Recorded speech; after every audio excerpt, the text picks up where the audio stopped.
Bismillahirrahmanirrahim. Assalamualaikum warahmatullahi wabarakatuh. Kita akan mulai pembelajaran di semester genap. Fisika dimulai dari bab pertama, yaitu dinamika partikel. Tapi sebelum kita masuk ke dinamika partikel, ke materi dinamika partikel, ada materi prasyarat yang harus dipenuhi nih. Ada 4, yaitu gaya berat, gaya normal, gaya gesek, dan gaya tegangan tali. Nah, untuk pembelajaran hari ini kita akan belajar mengenai gaya berat terlebih dahulu. Oke, kita mulai saja ya. Nah, dimulai dari definisinya nih, gaya berat. Kita lihat definisinya. Definisi dari gaya berat adalah gaya gravitasi yang bekerja pada benda bermassa. Dengan simbolnya itu W dalam bahasa Inggris ya, weight. Kemudian, secara matematis, gaya berat itu dirumuskan dalam W sama dengan M kali G. Nah, di mana keterangannya? W itu adalah gaya berat dengan satuan N atau Newton. Kemudian M, di sini ada M kecil. M kecil itu adalah massa benda dengan satuan kilogram. Dan G, nah di sini ada G, gravitasi bumi, percepatan gravitasi bumi. Satuannya adalah M per meter per second kuadrat. Nah, percepatan gravitasi itu bisa bernilai 9,8 atau bisa dibulatkan menjadi 10. Nah, ada dua konsep yang harus kita pegang pada gaya berat ini. Yang pertama, gaya berat itu bekerja pada titik pusat massa. Nah, ini adalah konsep pertama yang kita pegang. Kemudian konsep kedua katanya, arah gaya berat selalu menuju ke pusat bumi. Oke. Maksudnya bagaimana nih kedua konsep tersebut? Kita buktikan dengan gambar. Nah, tadi konsep yang kita pegang itu adalah gaya berat bekerja pada titik pusat massa. Nah, dan menuju ke arah pusat bumi. Kita lihat di sini, gambar yang pertama ada suatu balok yang diletakkan di atas suatu meja. Karena balok itu titik pusat massanya berada di tengah, maka gaya beratnya itu dimulai dari tengah nih. Dimulai dari tengah ke arah pusat bumi. Nah, pusat bumi itu dianggap berada di bawah kita. Maka di sini gaya beratnya dimulai dari pusat massa, berarti di tengah nih, dimulai dari pusat massa, menuju ke pusat bumi, berarti ke bawah, arahnya ke bawah. Nah, bagaimana kalau misalnya suatu benda atau baloknya itu disimpan di bidang miring nih? Tetap saja, titik pusat massanya tetap di tengah, maka ke arah pusat bumi, tetap ke arah pusat bumi itu pasti selalu menuju ke bawah. Begitu pula ketika suatu balok atau benda ditempelkan di atas langit-langit misalnya. Maka di sini arah gaya beratnya itu dimulai dari tengah menuju ke bawah, yaitu titik pusat bumi. Kemudian, jika bendanya itu ditempelkan pada bidang yang tegak lurus, maka gaya beratnya itu dimulai dari tengah menuju ke bawah nih, menuju ke bawah, yaitu menuju ke pusat bumi. Nah, inilah konsep yang akan kita pegang. Nah, kita lihat di sini. Ada perbedaan massa dan berat. Sering terjadi kekeliruan.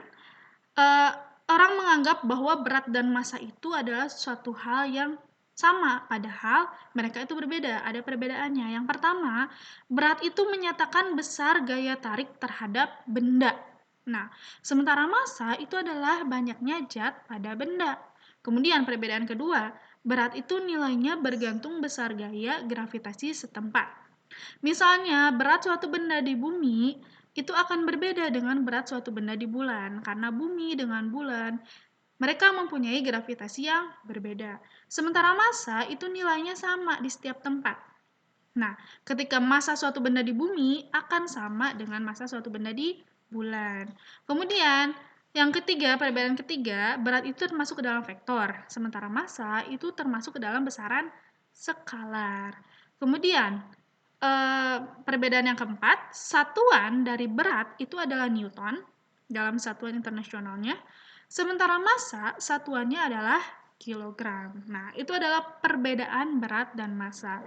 Semoga tidak ada yang keliru lagi antara membedakan berat dan massa. Oke, di sini langsung ke contoh soal ya. Contoh soal yang pertama. Sebuah kelapa memiliki massa 2 kg.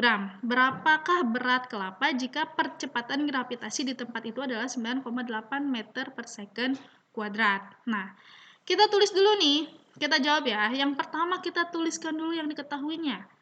Di sini kita punya kelapa yang memiliki massa 2 kg. Oke, berarti kita tulis di sini M. Massa akan dilambangkan dengan M sama dengan nilainya berapa? 2 kg. Kita tuliskan 2 kg. Kemudian, percepatan gravitasinya itu, gravitasi ingat ya, kita tuliskan G sama dengan 9,8. Nah, maka nilainya kita masukkan nih, 9,8 meter per second kuadrat. Yang ditanyakan apa? Yang ditanyakan adalah berat, katanya berat kelapa tersebut. Maka ditanyakan W-nya nih.